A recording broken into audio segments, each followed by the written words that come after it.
Folks, let's go live. Let's do it. Y'all ready? Y'all ready for this? Okay, cool. We are live on the YouTube, and we're going to go live on the Facebook too.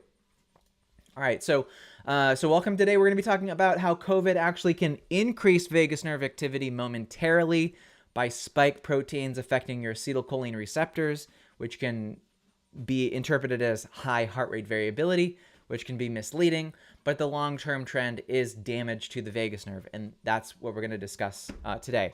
But before we do that, we're going to do our simultaneous squeeze. We're going to breathe in, hold, squeeze, and exhale. Ready?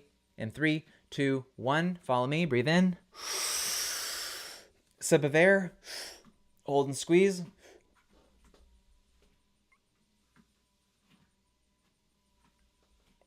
And slowly exhale.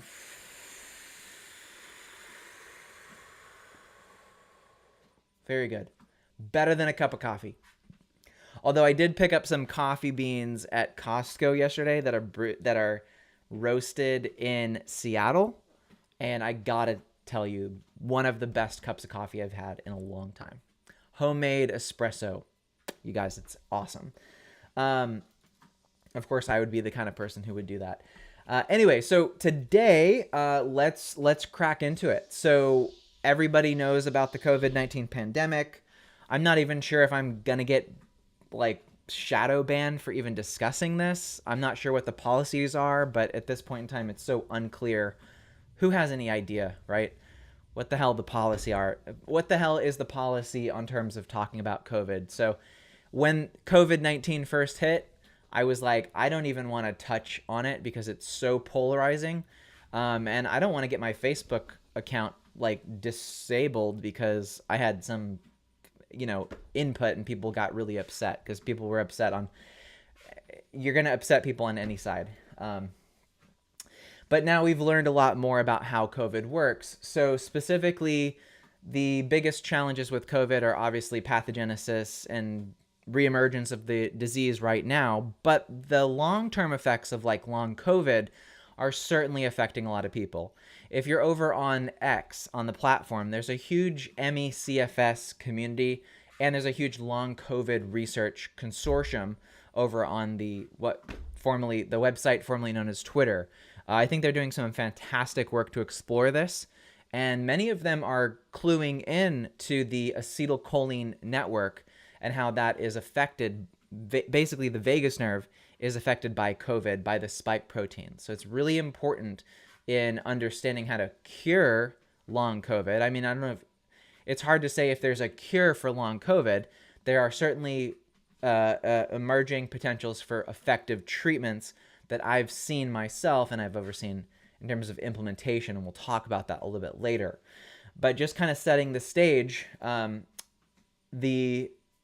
the area of interest that has emerged more recently is the impact of COVID-19 on the vagus nerve, which the vagus nerve is a crucial component of your autonomic nervous system. You have the sympathetic and parasympathetic system. Your vagus nerve is a huge piece of your nervous system that regulates many bodily functions. So you don't want that to get damaged. But recent research suggests that while COVID can initially increase acetylcholine activity in the vagus nerve, it can lead to long-term damage and compromise your immune system on both ends of the spectrum. So how do we get this data? The first thing we look at is the acetylcholine receptors and the spike protein interaction. This is that link that I shared here in the comments, jbc.org, SARS-CoV-2 spike ecto domain targets, alpha-7 nicotinic acetylcholinergic receptors. This was published in 2023. Let me get a name for you so if you can't click on it now. Authors would be O'Brien, Weber, Hufer, and Welton. Basically, this says that virus entry of COVID enters into animal cells, and it's initiated by attachment to target receptors on the host cells. The severe acute respiratory syndrome, spike protein gains cellular access through the ACE enzyme. And it contains a neurotoxin region that has sequences similar to the rabies virus and the HIV glycoproteins, which is very interesting. How did it get to have similar things like HIV? That's very interesting. I won't go into that any further, but they identified that this neurotoxin region of SARS moderately inhibits some. Basically, it potentiates and then inhibits acetylcholine receptors. These target subtypes are found in tissues including your nose, so the loss of smell, your lungs, coughing, these kinds of things, respiratory failure, and your central nervous system and your immune cells. So these are the areas where the spike protein is affecting, and this is also where your vagus nerve is going to be located additionally. You have a huge branch of the vagus nerve that goes into your nose and at the top and the back of your throat. So the loss of taste, the loss of smell would indicate that exact relationship between the two.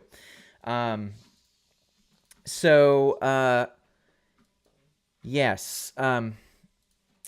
Basically, the COVID spike protein can inhibit acetylcholinergic responses by an allosteric mechanism. Won't go into what that means. And things like nicotine can enhance those effects. So, generally speaking, what we're seeing here is the interaction between, obviously, acetylcholine, the neurotransmitter of the vagus nerve, the receptors, and the spike protein of the virus. Acetylcholine receptors play a vital role in transmitting signals from the vagus nerve to various organs and tissues in the body. Basically, why you also see people developing reflux disorders, gastroparesis, neurological disorders, loss of memory. All of these things are directly connected to the proper function of acetylcholine networks, and those are impaired by the spike protein.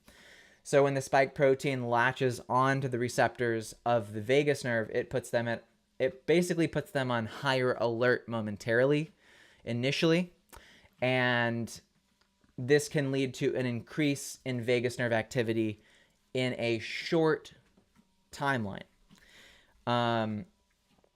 So what does this look like? Why is this happening? Well, if you were to measure heart rate variability during the first course of infection, you would generally see, you could potentially see a momentary increase in heart rate variability, which would have a tenuous connection to an increase in vagus nerve activity. That would be the increase in the ability for your vagus nerve to calm down the heart rate is what improves your heart rate variability. So that's kind of the relationship. Now, part of the reason this happens is because initially, if your immune cells are extremely oversensitive to acetylcholine, that tells your body that things are safe, right? So if we think about lessons learned from things like polyvagal theory, which I'm not a fan of. Polyvagal theory could most likely be categorized as a pseudoscience.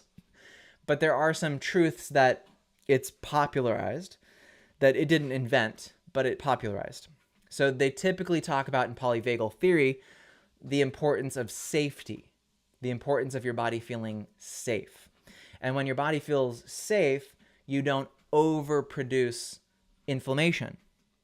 And what COVID is doing is momentarily tricking your body, making your vagus nerve way more active, and allowing the spike protein to infect further into your body because it has global immune action. Now, things like stimulation of the spleen with ultrasound does not allow that process to take place, fortunately. So for those concerned, like, what does this mean? The fact is that COVID has a molecular effect across your entire nervous system. You would be better off doing targeted stimulation to modulate your immune system to prevent the pathogenesis and the cytokine storm from developing further.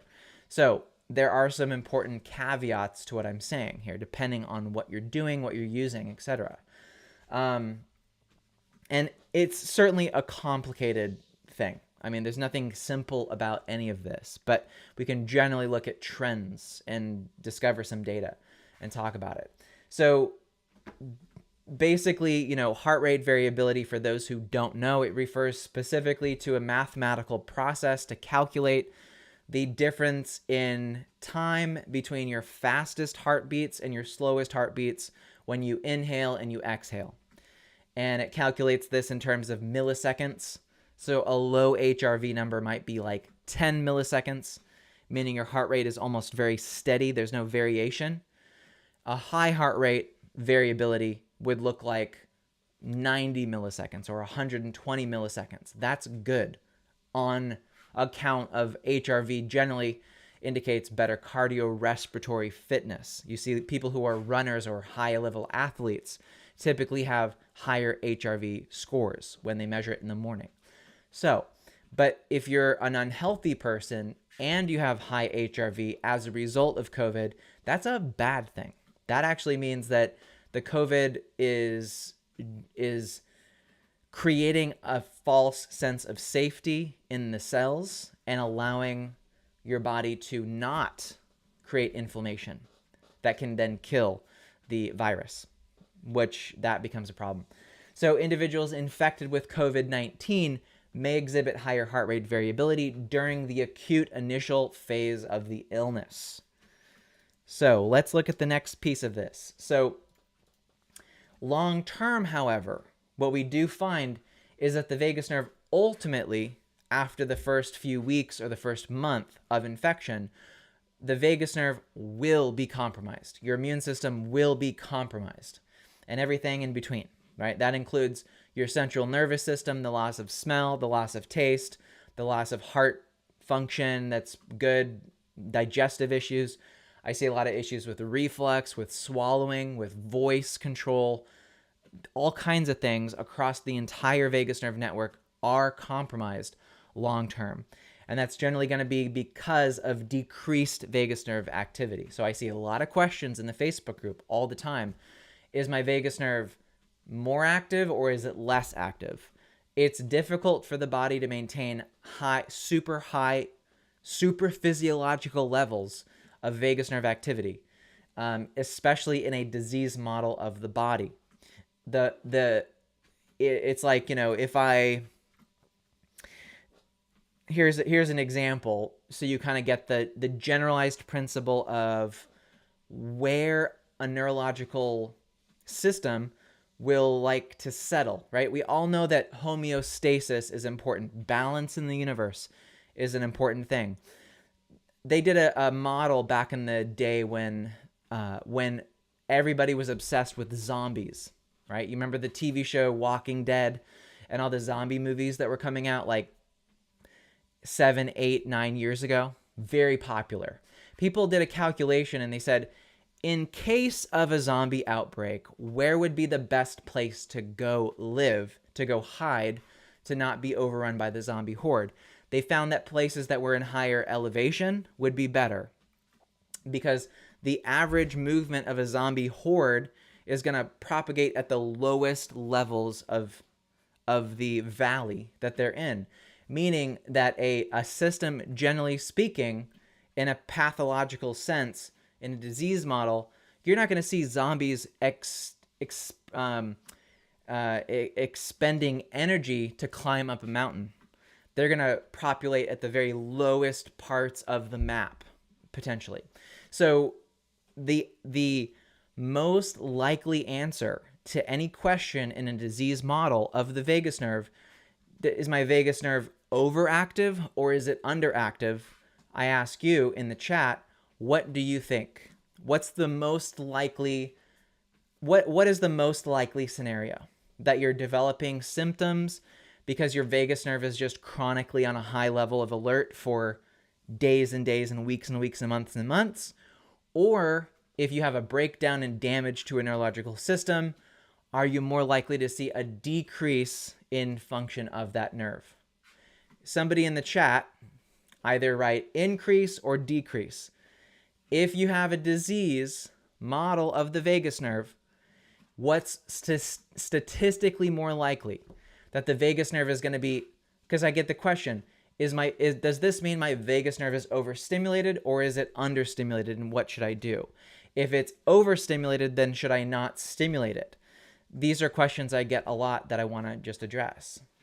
Okay, so Shar wrote increase. Okay, so I love that you answered. The correct answer would be decrease. That the average statistical movement of the vagus nerve in a disease model is that it will have less function. So typically speaking, if someone came to me and they said, my stomach isn't working, does that mean my vagus nerve is overstimulated or understimulated? The answer, almost 90% of the time, is that if it's progressed for more than a few months, that's an indication that your vagus nerve is low activity. It's a decrease in function. You know, again, it'd be like, let's say I opened up a laptop, right? I open up the lid of a laptop and I started playing around with the circuitry, and I accidentally, like, you know, let's say I dropped a penny onto the circuit board and there was an electrical short circuit.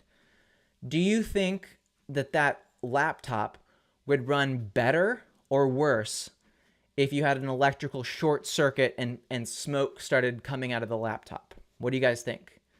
Right?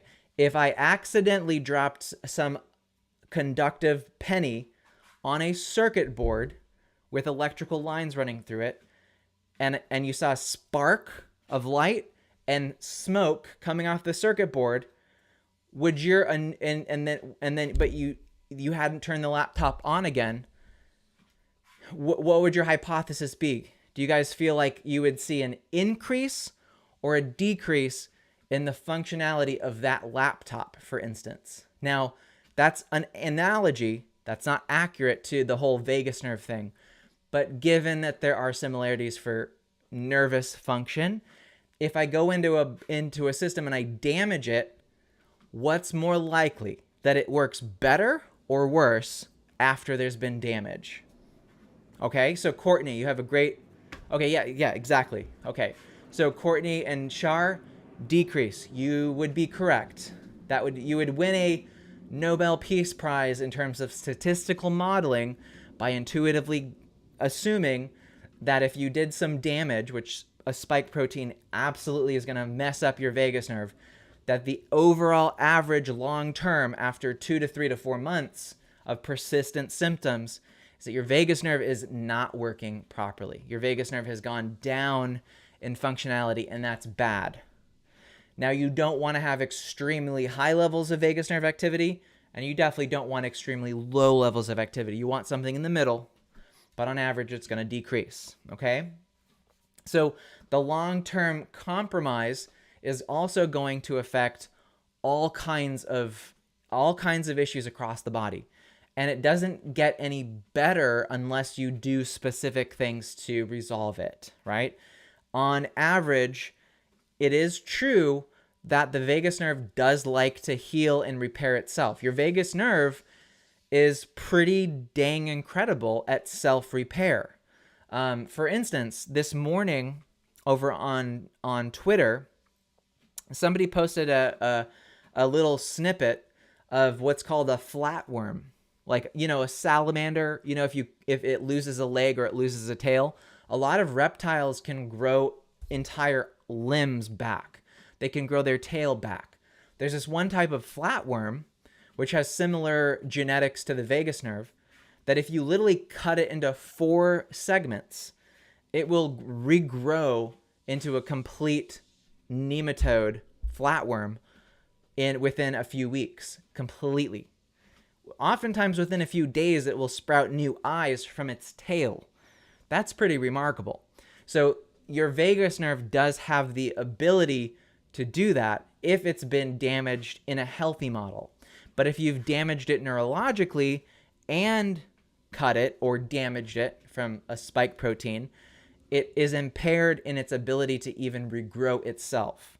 So that's where it does become important. So in the case of Courtney, that is specifically an indication that probably waiting for it to fix itself is an unlikely strategy to succeed. So this would be an indication where you'd go, okay, where can I put my best foot forward and how can I get this to work again? Okay. So anyway, one of the biggest things that's going to be affected and that's going to really compromise you and set you up for further compromise is a further decreased immune system because of the damage to the vagus nerve. And that's going to make you more susceptible to getting a worse form of COVID again. So re-exposure to COVID again and again and again, certainly not good, not something you want to happen. And so in between each exposure, you want to do everything you can to bolster your system, your nervous system again, in the off chance that you get re-exposed and infected. Sitting around and doing nothing, not gonna cut it anymore. So yeah, spike proteins also have been shown to infiltrate up into the vagus nerve and up into the brain stem and affect parts of your brain. So it can lead to neurological symptoms and complications. However, we do know that your vagus nerve does regulate tissue repair as well. So if you have tissue damage from spike proteins, if you can just get your vagus nerve to start working again, if you can do work on your vagus nerve, which we'll talk about in 2 sections down from the next one, is that you can start to tell the vagus nerve, you can electrically or sonically with ultrasound signal to the vagus nerve with sound modulation and give it the frequencies that it needs to say, oh, it's time to start healing now. That's what you want to be thinking about, right? How do you indicate to the vagus nerve itself that it is time to start the healing process? Okay, so let's look at the model of like long COVID. So decreased vagus nerve function in long COVID, right? So recent studies have just flooded the space showing that the impact of COVID-19 on vagus nerve is bad. It's not good. It does seemingly specifically target the vagus nerve itself. That is the first order of business for COVID to make it in your body, to cellular replicate itself virally. So the global average points towards, again, a pretty significant decrease in vagus nerve activity. This makes you more likely to be a vector for spreading it, to be a vector for replication, and to be a host system that is almost permanently disabled from the virus. So it's not good. I've not seen, I definitely have had a lot of people come my way on calls and consultations where the long-term effects from COVID are not good. But the good news here is as well, and I'll mention this a little bit early, is that there are absolutely good solutions available to work on some of the problems. It's really, I'll get into this in a second, but it is really sad to see people in a hopeless state going, oh my God, I'm never going to get better. When I technically do know that there are solutions for this. So some of the characterizations of long COVID are persistent symptoms that extend beyond the acute phase of the illness. These are things that last anywhere from 2 months to 2 years or more since you originally caught it. And of course, it's not limited to just COVID. COVID is one of the worst versions of this type of an infection, but people for years have had like ME/CFS, myoencephalitis, and their nervous system is clearly infected by something, or herpes simplex, Zoroaster virus. There's all kinds of vectors for like Lyme and Bartonella as well to have immunological and neurological long-term damage. They're not the same, but how they manifest themselves symptomatically is very similar. It's very, very similar. It's very scary. And it can be very debilitating. It can basically make you bedbound for the rest of your life if you don't take care of it.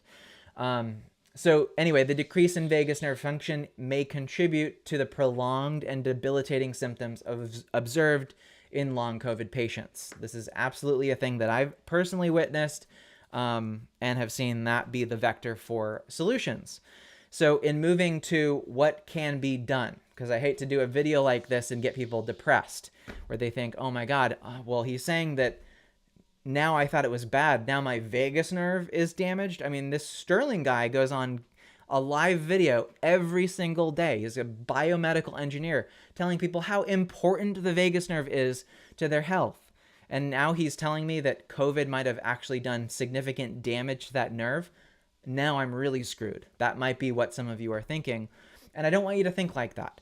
First of all, I'm a big believer in the advantage of good mindset when it comes to approaching an illness. If you work yourself up into a debilitating state of mind, you can inevitably make your recovery time longer.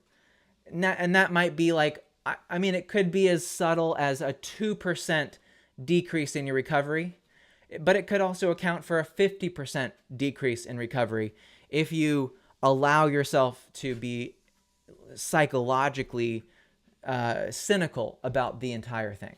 I do encourage people to, again, anxiety, chronic stress, debilitating phobias, these kinds of things will prevent you from getting better. This is not even a point of contention at this point in time. This is something that's obvious. I can't say, however, if, thinking in terms of what are you grateful for in the midst of the horrific damage that might be done, can you find something to have hope for? Can you find some purpose, something you can be passionate about, even if you're laying in bed all day and you can't function for more than 30 seconds? Is there still some ray of light in your life? Having that hope involved and that purpose, that could, look, if it gives you 1% increased chance of survival, it doesn't take that much work. But I think it's more than that. I think that maintaining good positive input and good positive thoughts in your mind, and having resilience and confidence in a solution being identified in your lifetime is probably going to account for 15 to 25% speed of recovery. So I think that's a significant amount of a percentage that it should be incorporated. But then we talk about practical stuff that you can actually do, right? Because you can't just sit in bed and just be like, there are no weeds, there are no weeds, there are no weeds. That's not going to fix the problem. It can be supportive, kind of, but you also have to be realistic. Now, in light of these findings that we're talking about, the fact of the matter is that the vagus nerve is affected by COVID. Long COVID does long-term damage to the function of the vagus nerve, and that leads to a severely decreased quality of life. In folks who, I talked about this in a video a few days ago, people who have had a surgical procedure that accidentally cut through their vagus nerve will invariably experience a far lower quality of life than had they not gotten it cut. There really aren't situations where cutting the vagus nerve, it leads to like, wow, a beautiful experience of life. It's not really a thing. So you want to be protective of the vagus nerve. So given that the assumption and the hypothesis that's 99% likely here is that your vagus nerve is underactive. It has a decrease in functionality. When something has a decrease in functionality, that is a specific time where you want to stimulate that nerve. So if let's say you're let's say you're partially paralyzed on the left side of your body. Many people are because of car accidents. If you can't, let's say for instance, my left hand was too weak, I might try to lift up this mason jar with water in it, and my fingers might drop it. That's a impaired functionality of the nerves going through my hand. You also have impaired functionality of the nerves of the vagus nerve. So in order to restore functionality, we do know that stimulating the nerve itself can restore function. And that is something that absolutely should be done. So by stimulating the vagus nerve effectively, you may not only find relief from the symptoms associated with long COVID, but also enhance your vagus nerve's resilience, so that it's not just a matter of treating symptoms. Because, if you tripped and you fell and you hurt your back, taking aspirin or Tylenol is treating a symptom in a way. But when you stimulate the vagus nerve, you're not only treating symptoms, you are actually treating the root cause of the disability. Because you don't want to stimulate spike proteins. That's not going to do anything. You're certainly not going to detox spike proteins as they invade cells themselves. You'd have to basically be ripping out parts of your neck to try and get to them. The main thing you can do is try to build a still resilient vagus nerve in the presence of damaged and decaying spike proteins, which linger around for quite some time and continue to do neurotoxic damage. So enhancing vagus nerve resilience gives you the ability to go from 30 minutes of energy a day to an hour of energy a day at first. Then that turns in from 1 hour into 2 hours, 2 hours into 4 hours. That changes your sleep patterns from horrible insomnia sleep with ringing in your ears all night to moderate quality of sleep with no ringing in your ears to fully getting 8 hours of sleep and being restful. That also looks like going from exercise intolerance, where standing up and walking outside for a few minutes makes you exhausted and it takes 2 days to recover. It's going from that, incorporating stimulating your vagus nerve and restoring its functionality, to you being able to go for a 20-minute walk and being out of breath at first, but not ruining the rest of your day, to being able to lift weights again and have energy and vitality and a life force again. It's a process of slowly restoring functionality and resilience to your most important nerve, which I would argue that the vagus nerve, from a quality of life perspective, is really important. It's very important. If you've learned anything in this Facebook group or from any of my content, it's the fact that your vagus nerve is really gosh darn important to living a good life. So obviously, in terms of the things you can do, this is why you don't hear me typically telling people from the first get-go that the best way to stimulate their vagus nerve, if they have something like long COVID, you'll notice I'm not raving about yoga. I'm not raving about deep diaphragmatic Wim Hof breathing in these cases, because yoga and diaphragmatic breathing can further exacerbate an underlying issue because the vagus nerve doesn't want to respond, and then you're simply only activating your sympathetic system and you're stressing yourself out and you're making it worse. So those are the types of cases where you need to find some way to stimulate the vagus nerve that doesn't involve any physical movement. This would entail literally being able to sit down or lay down and stimulate your vagus nerve non-invasively through the neck or through the spleen or wherever in the body where you want to target the vagus nerve activity, your pancreas, potentially your liver, your stomach, and get function of the vagus nerve to go up without triggering your sympathetic response, which will make things go the other way. So this is why I'm always sensitive to actually ask the question first, what are your actual symptoms and what have you actually tried to resolve this? This gets on some people's nerves because they say, well, why don't you just tell me what I can do? Why don't you just give me a link to go buy now? I want to just buy some product.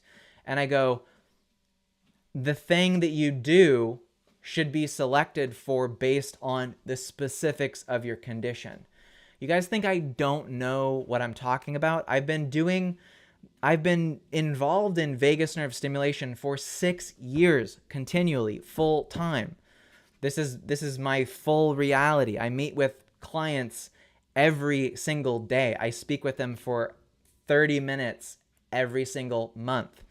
I do repeated check-ins. When I started, I would do a 45-minute check-in with every single client every single week and carefully track for months and months and months what happens when you stimulate their vagus nerve. And we do use technology to stimulate their vagus nerve. We do things like neck strengthening additionally. We look at diet, we look at mindset, and we stimulate the vagus nerve. So I absolutely have an incredible array of knowledge on what I'm talking about. And so I'm just as annoyed with the people who come to me and say, oh, can you just recommend a device? I don't want to have any help with this. I'm good. I'm like, well, good luck, because that's not what I do. I don't think that's the responsible way. And also, again, I'm observant. I'm on the social media spectrum here, right? I'm in a lot of other Facebook groups. I read about this stuff every single day. And you know how many times I've seen people be like, yeah, I tried a DIY electrical ear clip stimulation system and I really fucked something up. And I feel way worse. It's put me back 3 to 4 months. And I don't know what to do anymore. That's a direct quote that I've seen, I want to say hundreds of times. Something to that degree I've seen over the 6 years since I've started this. And I was like one of the first people to start a vagus nerve group on the internet, on Facebook, basically. So I predate a lot of the other Facebook groups. Anyway, so you only see more of that over the last 3-4 years since that's become more popular. Probably no thanks to me. So certain medical devices have shown far more promise in stimulating the vagus nerve and promoting overall well-being than, again, these annoying questions. Sterling, can you just recommend something that's natural? Like, sure, I have COVID and it did like neurotoxic neurological damage to my central nervous system, but couldn't I just like gargle or hum? Shouldn't you just be recommending that? Isn't that easier? I'm like, I guess the question that I would be concerned with is it going to do anything for someone? This is their life that we're talking about. This is not a game. People treat this like a fucking game and it pisses me off. It's like, look, mother effer, somebody's life is hanging in the balance. And because of your dogmatic approach to health being something that it has to be all natural, that we're limiting ourselves for no good reason to fucking gargling water and humming. Like, if I seem like a curmudgeon sometimes, it's true. I have to deal with these people often. And I look at clients that I've worked with over the years, and I know for a fact that if I had just said, well, we're going to take just the natural way, we're going to do some herbs, and we're going to have you gargle every day. Just gargle with some water. You'll be fine. Splash your face with some ice water.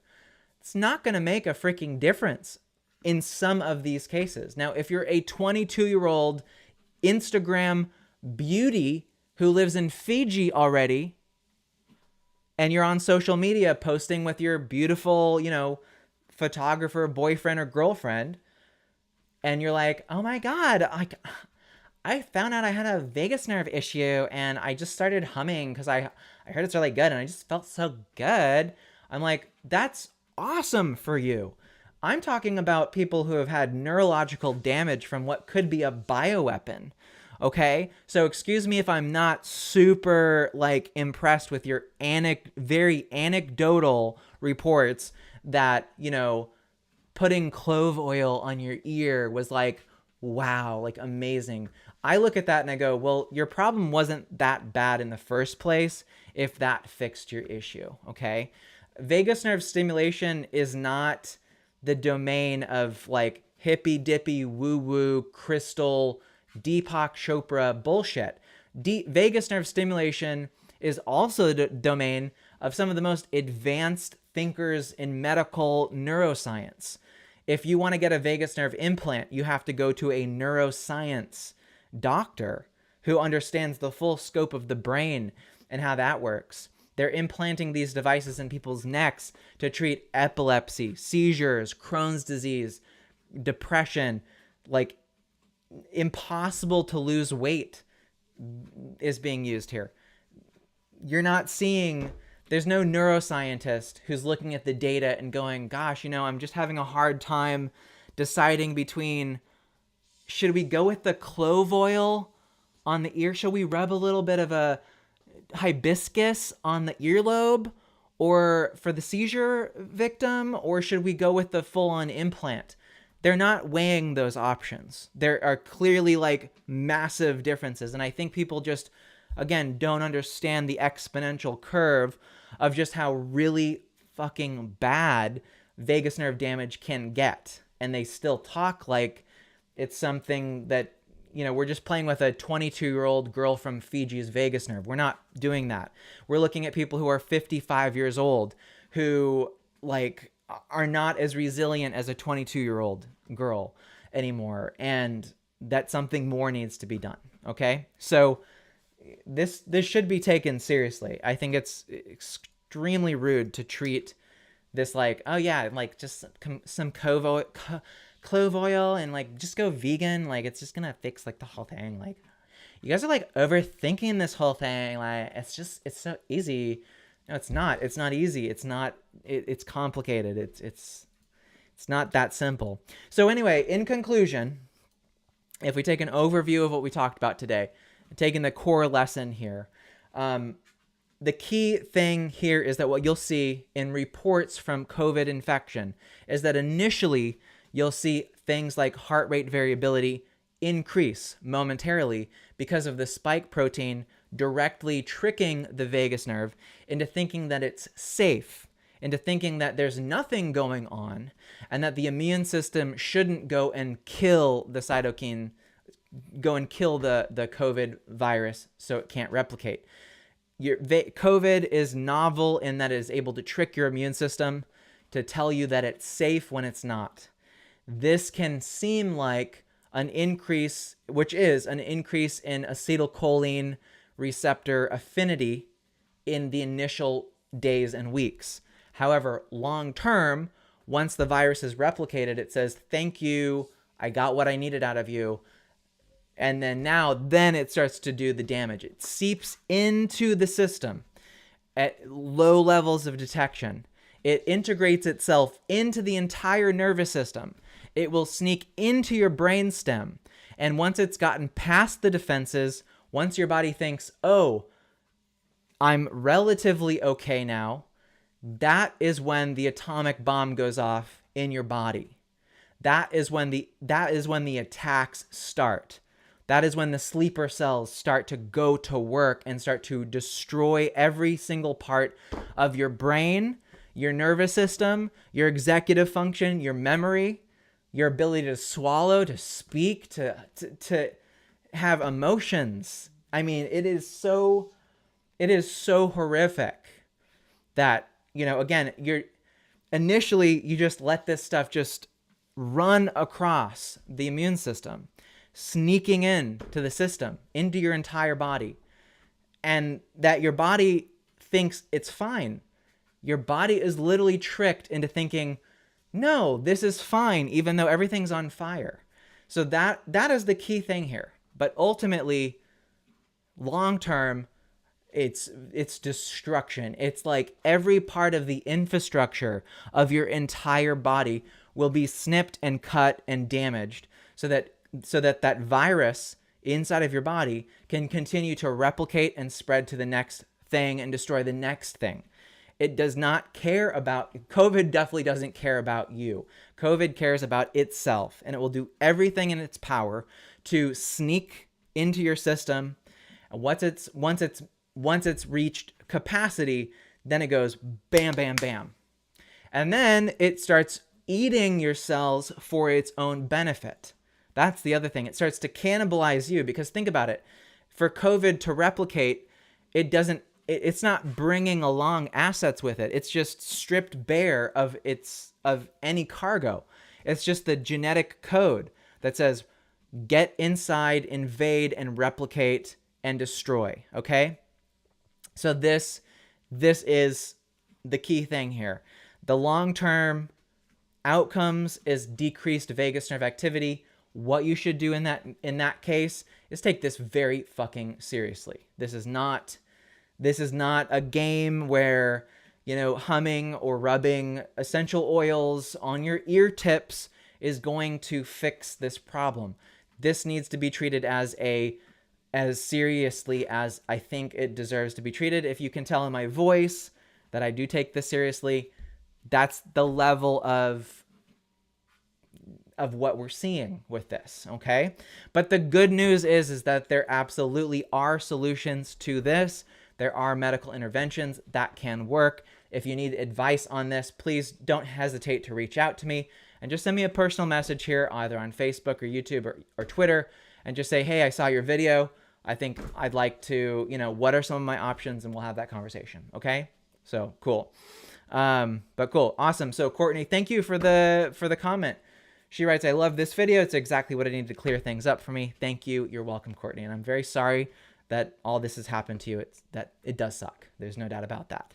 And then Sarah, glad you liked it. Valuable lesson tonight. Awesome. So for those watching, of course, the replay, feel free to ask any questions that you might have.